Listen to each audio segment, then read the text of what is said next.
everybody. Welcome to the R.O.Hammer Company's podcast. I recently had the opportunity to sit down with personal branding expert Bryan Wish, who is the president and founder of Arcbound. Bryan shared his thoughts about the importance of authenticity in personal branding. We discussed the differences between personal branding and corporate branding, and I asked questions about how to gauge success or ROI in a personal branding campaign. It's a real pleasure anytime I have the opportunity to speak with Bryan. I really think you're going to enjoy the interview. I think we've talked a couple times in previous conversations where you've told me a little bit about your story and kind of your background and how you got into what you're doing now, which you seem to be very passionate about. Want to just share a little bit? Yeah, sure. Thanks for having me, John. It's great to be here. So, I am in the personal branding space. We run a personal branding agency. And, if you asked me 10 years ago, if you thought this is what I'd be doing, I probably would have said, what is a brand and what is personal branding? And, but I think as you unpack this story, right, and peel back the curtains, it makes sense in hindsight. I grew up in the East Coast, Washington, D.C. area. And, I was always one of those kids who wasn't so much thinking about class and academics, at like the highest level, even though I did well in school. But I was thinking more about the philosophical questions of life, I'd say, at a younger age from high school and into college, and more so about who am I? What do I believe in? And how do I build and do work that aligns with who I am? And, I was passionate about making money, but I didn't just want to make money to make money and then have to figure out when I was like 40, 50 and have a midlife crisis and be like, I got all this money, but I don't really know who I am and I have a family. And, I think, I saw that rodeo growing up a little bit. And so I think my path was a little bit different. I entered college at the University of Georgia. They let me in on a pretty much an in-state scholarship. I didn't get in the normal way. I was getting rejected from all the schools I was applying to. And so I wrote an extra essay to them, basically explaining how I'd fulfill on their vision and mission statement. And basically found the woman who oversaw my application and sent it right to her. And somehow, some way I got in with the scholarship. So, I did well at Georgia, but I worked all throughout college. I honestly could have cared less about the calc class and this. It was more about how do I leverage Georgia as a platform to get ready and figure out my life after college is kind of how I saw my college education. Are you a Bulldogs fan? I am. I mean, I am. It's funny. It sounds terrible. Like, I would say I'm a very... I'm a very at arm's length fan, even though I should love the school. It's truly an amazing school. It gave me so much, but my passion for the sports I think has gone down as my interest in more things in my life have taken shape. In college, I worked all throughout sports. I thought sports and business was the path. And I grew up playing sports. I knew I wanted to be in business, and I did a ton of stuff in that industry. I was working at the athletic departments at UGA and then American University in the summer when I went home my freshman year. I was working on the partnerships and strategy side at IMG, which was the college agency that did sports sponsorships. And I found a job with the Atlanta Hawks and Braves, building out a pretty big grassroots ticket sales program across 9 campuses when I was a junior and senior, and saw an opportunity to scale ticket sales and get student bodies and data into the organization. So I think I reached, by the time I was a senior, an inflection point really where I sort of looked down the path maybe 10 years and be like, do I sports and business what I want for me? Because I was watching it and I just was, it was an amazing industry, but I just kind of saw what was in store in front of me and I just was I don't want that for myself. But I'm so grateful for what it gave me. And I started to kind of do some more internal reflection and some coaching work between the summer of my junior and senior year with somebody, and started to really get serious even more about life and the things that were core to who I was and purpose. And started reading a lot of books then as well, which was awesome. And anyways, I started doing a lot of writing as well. When I got back to college when I was a senior, I started a writing platform called Wish Dish, which was for people to share inspiring stories of overcoming obstacles and challenges. And I loved seeing people come together through shared expression and seeing how expression could connect people in meaningful ways. And, it was one of those things where I felt at a soul level, not to be too woo, but I was I felt alive. I'm oh, this is work I'm meant to be doing.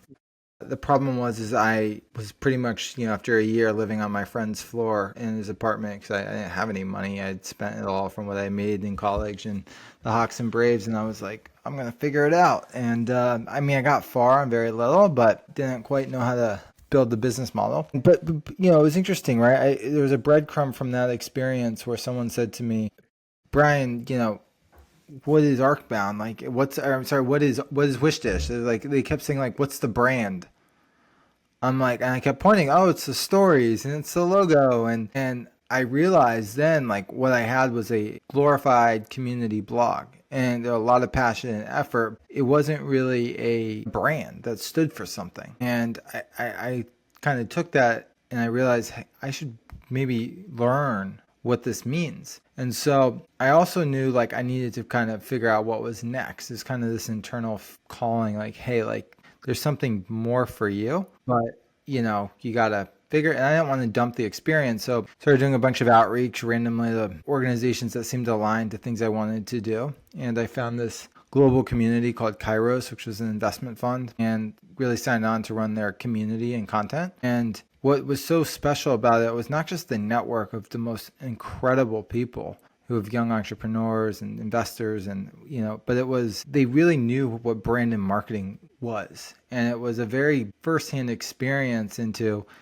how do you build a brand with messaging? How do you build a brand with the visual identity? How do you build a brand around a community? But how do you do it in a way where it all kind of fits together? And it wasn't just bunch of content on a website page. But there was a very clear, tight-knit way of like how it brought people into the organization, what it stood for, the experiences it created.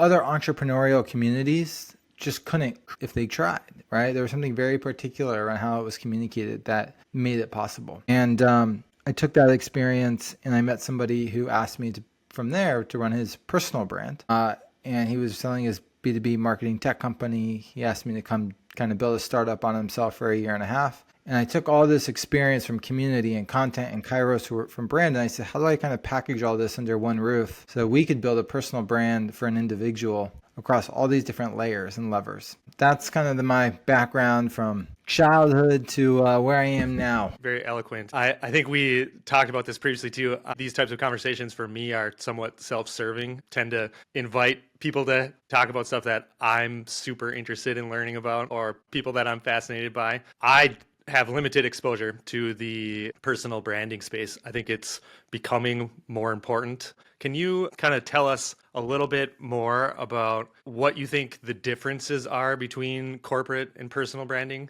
Yeah. Differentiator? Yeah, absolutely. I mean, I thought about this because, I know we had discussed previously maybe a bit about this. When you think about, the way, what I came to actually recently is on this topic is a corporate brand is really an entity of a bunch of personal brands under it, right? And hopefully those personal brands align with the corporate brand. And the corporate brand is probably built from the founder brand, which is a personal brand. And a corporate brand is an extension of that founder brand that attracts a group of people who hopefully believe the same things at the values level and will take and carry that forward into the world because they also believe that and hopefully harness that and then do that work in the world.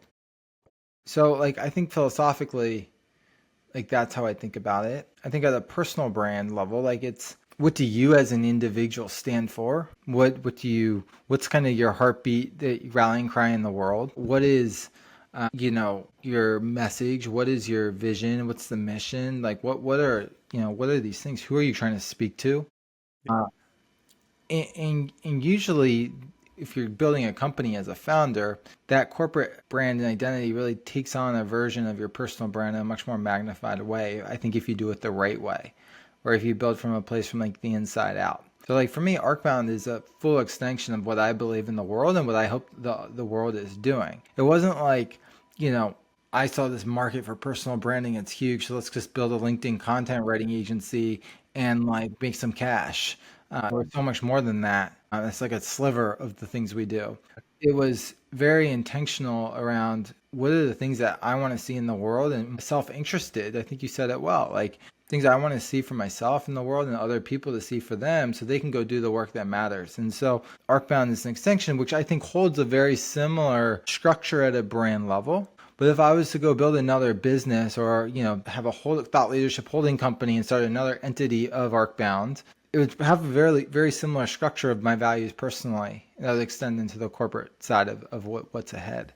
So like, that's what I would say. And then the last thing I'd say to this is I think there's a ton of money in B2B marketing. And at the same time, I find like a lot of the B2B marketing you see extremely soulless. And so, I think corporate brands, the more that they can bring the humanity out of what's happening in their companies with their customers and articulate that through the lens of how they see the world, like the more inspiring and the more people are going to rally behind that. And I think the last thing is we're seeing corporate brands really bring in the identities of their people more and more. Let's talk again about the humanity aspect. And I think we touched on this previously. I mentioned that I've read a lot of your content and very, very genuine. And if you're talking about the importance of, drawing that out of people and sharing the way that they kind of view the world or their company or their company's interaction with the world as a part of personal branding, how do you coach people to do that, I guess is what I'm asking. Yeah. I think I was thinking a little bit too about this. I think the word authenticity is a really interesting word. But one, I think actually authenticity is about being like selfish and self-interested. And I don't mean that and I was having this conversation with someone I really respect.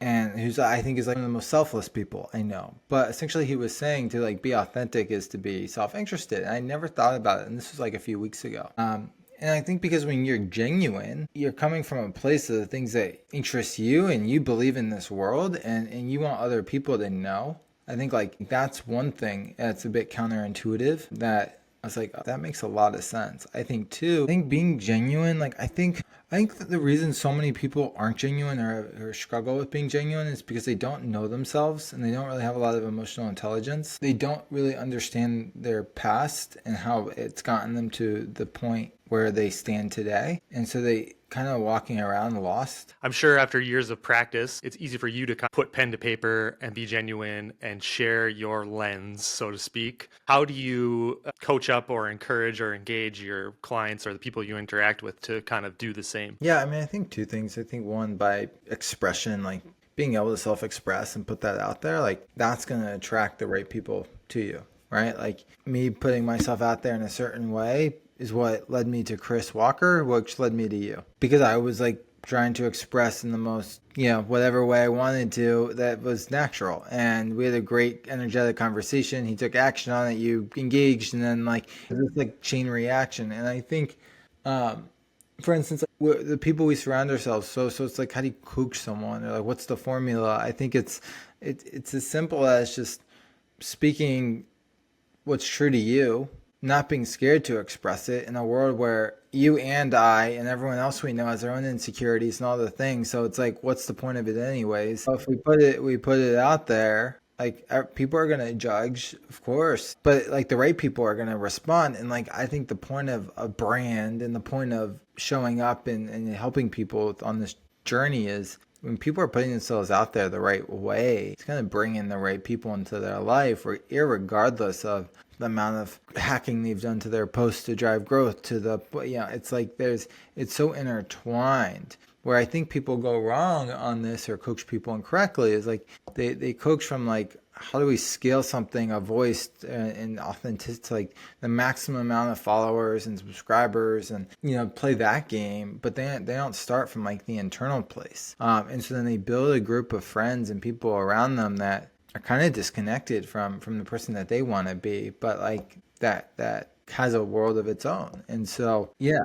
I don't know. I want to say there's some formula. I like where you said you start with an internal voice, and that's the key to it. So for people, and I know you work with some higher level clients, but let's just talk a little bit about people who are beginning to understand the importance of having a personal brand and the effects of that personal brand on their companies, organizations. Tell us some actionable steps for somebody who's trying to create their own personal brand. Where do you begin? Where do you go next? Yeah. I mean, I think first it's like, if you think of a brand like a house, right?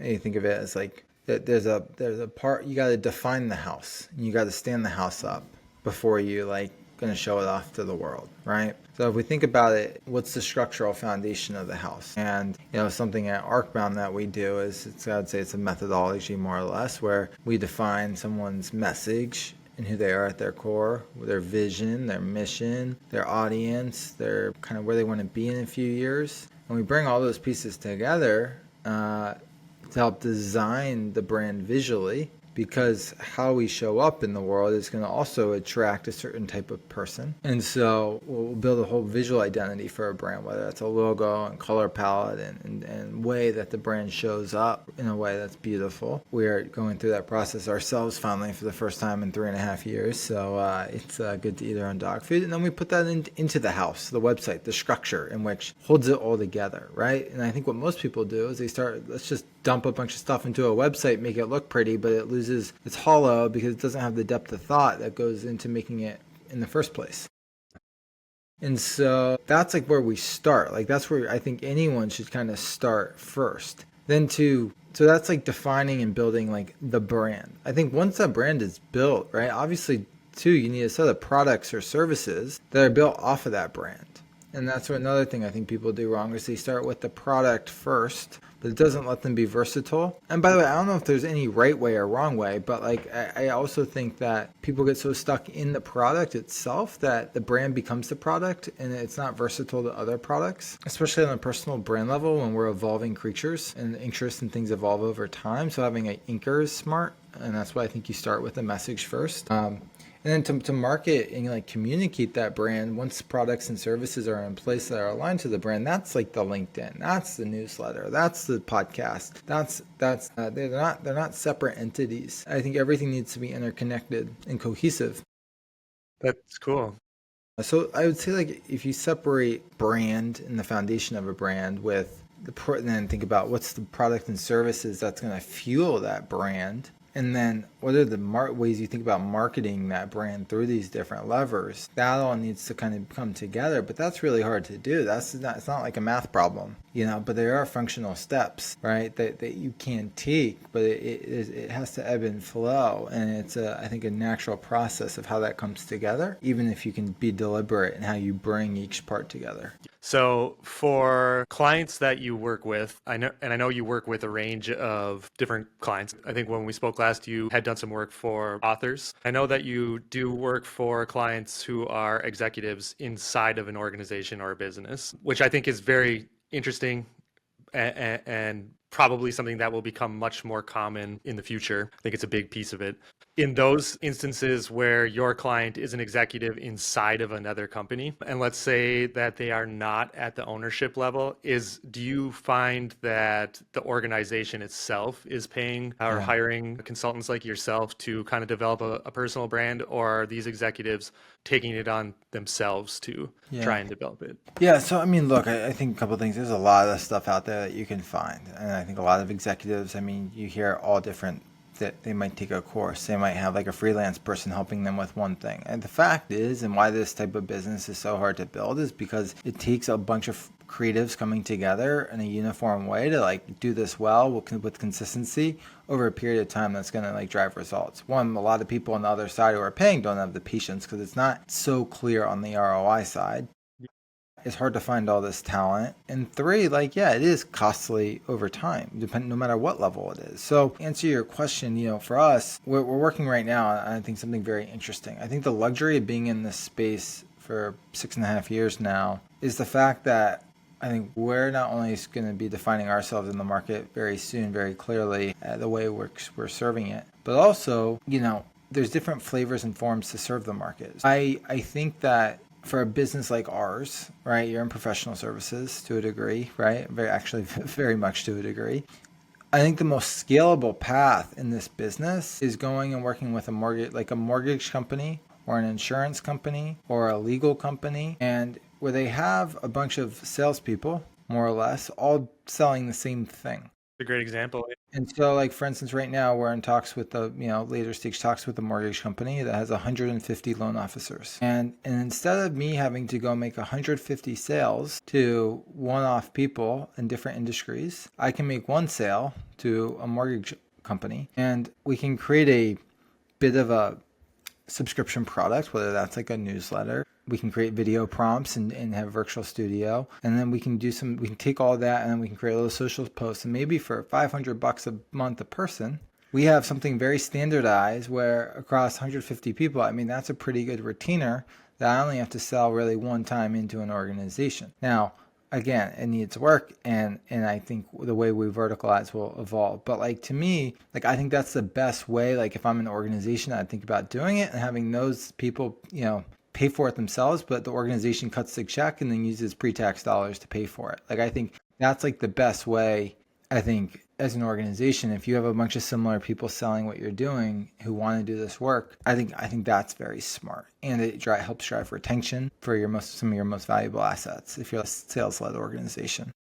Yeah, I love it. So I'm asking the tough questions today, Brian. Please lay them on me.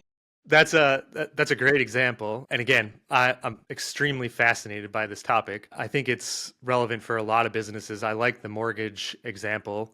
Another one would be kind of the CPA world a little bit too. Yeah, for Because sure. you're traditionally interacting with one or two professionals who work for a larger organization. If you're working on creating and defining the voice of an individual and then scaling or amplifying that voice, how difficult is it to not lose track of the individual authentic piece of it when you're really promoting a company too? Like to your example, if you have 150 mortgage brokers who work for one organization, you can't have extreme Sure. deviation because otherwise the brand itself, the company loses their kind of image as well. Yeah, well, let's just say you have 100 mortgage bankers for just, excuse me, all intensive purposes. Let's say you have a newsletter and 80 to 85% of it's the same, but there's 15% of it that you built in places to customize and personalize. Or for video prompts, all the video prompts are the same. You add to a prompt library. These LOs show up in a studio and they pick the prompts that they want to do, but they say whatever they want to say for them and their experiences, and then you slap the company branding on it. Yeah, I bet that's powerful.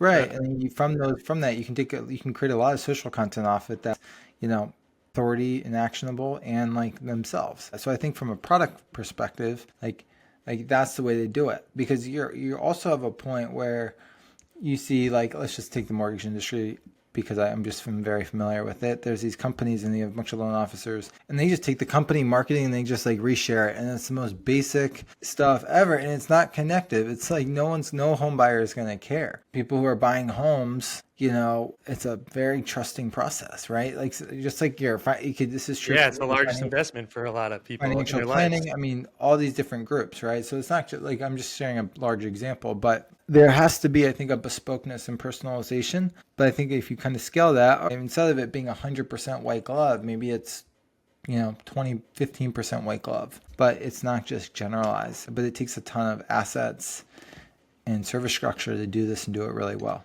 I know that there's a lot of talk and the numbers kind of fluctuate depending on maybe the business or who you talk to. But there are some kind of like rule of thumb, like revenue to marketing allocation ratios that business people use. Let's take that a step further. What would you say, let's say you have an organization has a defined marketing budget. What would your recommended allocation be for branding and or marketing the company itself versus the individuals inside of that organization? Like, how would you split the budget on a percentage? Yeah, I mean, that's a really hard question. Those are the types of questions we're asking here today. Yeah. Look, I totally get it. I mean, I think one, it's like how many people at the company are you thinking about building personal brands for, and why? I think that's one question, right? I'd ask, because if it's just the executive team, right, of like 5 to 7 people at the top, or 10 to 12, we have a partner that we support like 12 of their people, right?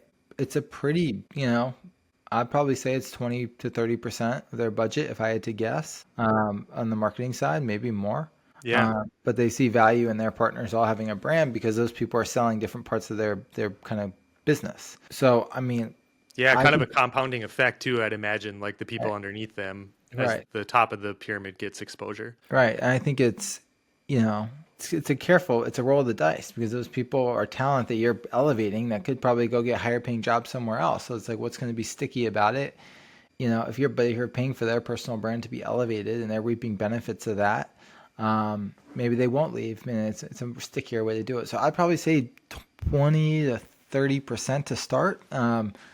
but I think it depends. Sometimes you see the founder of the company take a much bigger allocation of marketing dollars and then roll out a lesser way of doing it with their team. So there's like, for instance, we're talking to a investment fund, known them years. One of their main partners is, really wants to like be the, front and center, but they have 6 other partners. They all want to have a voice, but they don't all want to put in the time and investment to do it. So it's like, what's the scalable structure for 5 people when one person wants a really bespoke structure who might act like the founder? So I think you got to be a little adaptable and flexible, but do it in a way that's most scalable where everyone can win. That's solid answer. Thank you. You mentioned the time commitment, and that's got to be a piece of it. It's, I run businesses. My time is valuable. I have lots of plates in the air at all times.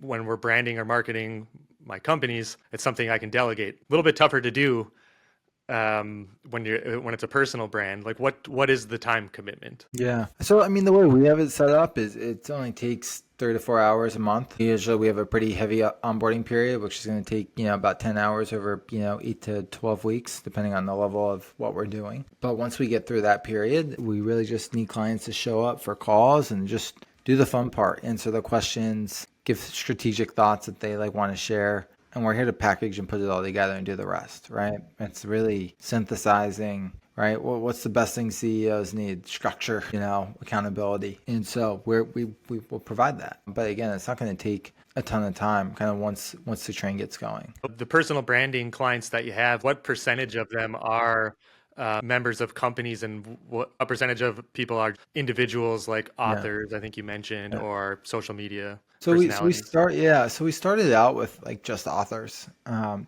we'll still work with authors to a degree. We definitely moved up from there to active founding CEOs, which is great, and then some of their teams, right? Now we're working also with a lot of people in transition, once they sell their company. And I find that it's also a very meaningful place to meet someone. Cool. Or CEOs who are 7 to 10 years into the journey, and they're like, I have company over here, I have investment arm over here, I have holding company over here. And they're like, how do I kind of package all these pieces together and communicate that in a way that's very clear? I find those, from a intellectually curiosity perspective, those are the most interesting people to work with, because they've not only done the most, but it's a puzzle to put it all together in a way that fits them, both visually, structurally, and then outwardly as they communicate that. And I just love those conversations. So you had connected me with Dan from Solus Capital. Yeah, my favorite. And we had a great conversation yesterday, and he, not to go off too far off topic here, but he had kind of mentioned that a lot of the partnerships and people that he worked with were exactly those types of people who had sold their business or were in between projects. Yeah. It's a unique space, and to hear you talk about kind of that group as a client base, or how important that is to maintain a personal brand, is super interesting. What's also just to build on this, what's also interesting about this group is that they have time as well. Yeah. They have at least more time, and they're thinking about things more thoughtfully. We have a client, he took one of the largest cell phone cases in the world, made it huge cell phone case. I mean, incredible, skyrocket run that they went on. But I don't want to speak for him, but I don't think he cares about phone cases. But he's one of the most interesting people I've ever met. He is so fascinating, and he has so much heart and depth, and how he thinks and communicates, and the work he's doing now is his core. It's his core that's emanating outward. What he's doing, getting paid for, is how he's showing up in every conversation. There's congruence, and he's in this transition. I don't know, he might be 50, whatever. Just an incredible spirit, right? This is something that I spend a fair amount of time thinking about, and I've had this conversation with other people, business people, friends. I did some sailing this past summer with a gentleman who's a professor, a neuroscientist at Harvard, and we've talked about this. The person that you're describing, and it's hard to put a tangible list of things. It's a sense of energy. Do you understand what I'm talking about? Yeah, oh, for sure. Yeah, right. It's a connection. Good example of this. Ironically, he's actually friends with Tony. His name's Sean McGinnis. Sean is a dear mentor and friend, and just someone who is just a saint in my life. But this man has the most impeccable energy. And I think you look at that, and then the people around him, and when I meet some of the people that he meets or he knows, they all show up in a very similar way.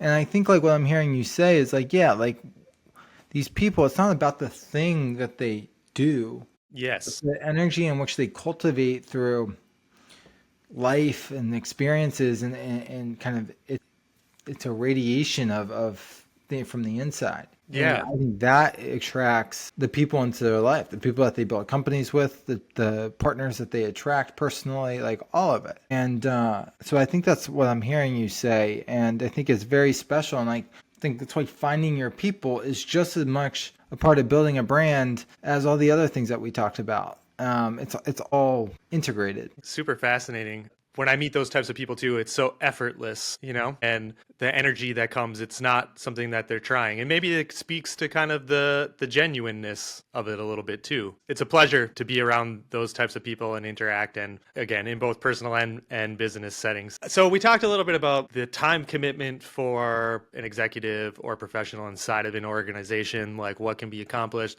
I think we could spend quite a bit of time talking about the benefits of it, but I think that for most people watching this, it's pretty clear that this is important. What is the kind of average scope or timeline? So let's say to do this right, it's a 3 to 4 hour a month commitment over how many months? Yeah. I mean, we always start with what we call our arc launch, which is where we define the brand, everything I described at the beginning. And usually it takes anywhere from 2 to 3 months. If we're doing the website, it'll take 3. If we're just defining the brand and everything structurally on the front end, about 2. And then after that, we figure out, okay, how are we going to activate the brand? Whether that's a newsletter, podcast, LinkedIn stuff, videos, right? Like what are the ways in which we're going to activate, and who are we going to get it in front of? And so we break it up into that. I think what a lot of people do is they go immediately into activating the brand without defining it, and then 6 months in they get lost and they're like, what's this all connected to? And when we work with someone, we used to just try and do the recurring revenue, which is great for services businesses. But now it's funny, we've actually evolved our model and said we're going to do the upfront work first, do it really well, figure out, is this someone that actually we want to get in bed with long term? Because some of these people are crazy and we don't want to get in bed with long term. Yeah. Thank God we only have to date them for a couple months. Yeah. But we do partner with probably 50% of the people post the upfront work, which is great because we get to choose the people we want to be in bed with long term. And I think that's a nice way to build a business. That's great. Last question. How do you gauge a return, like an ROI on personal branding versus? Yeah, it's a good question. I mean, for one of our clients, she just was able to make a big hire because of all the kind of consistency that she's been out there with her search firm. Another one of our clients was asked by Simon Sinek to be a facilitator on his platform. Has gotten multi-level K a month engagements. He's been at it 5 years. We've written his books, LinkedIn, newsletters, right? But he's been consistent. He doesn't care about how many LinkedIn likes he gets. He cares about the consistency. His newsletter has grown pretty significantly. For another client that we have, he got like $1,000 deal from MasterCard. For another client, I mean, I could go on, but I think it's about the consistency, and it's about figuring out how to leverage your network, because nothing happens without the relationships, and using the brand as a vehicle to drive aligned relationships across the products and services that you have. And I think most people don't realize it takes many of those pieces coming together, and we're doing really one of those parts super well, but they need to ideally have a good product and service, and they also need to understand how to close the sale on their own. So if those 3 things happen, I'd say it's a good outcome. That's awesome. Well, thanks again, Bryan. Appreciate you taking the time today. We'll have to do this again sometime soon. I have a lot more questions. Have a great day. Thanks again, Bryan. Thank you. Yeah, we'll talk to you soon.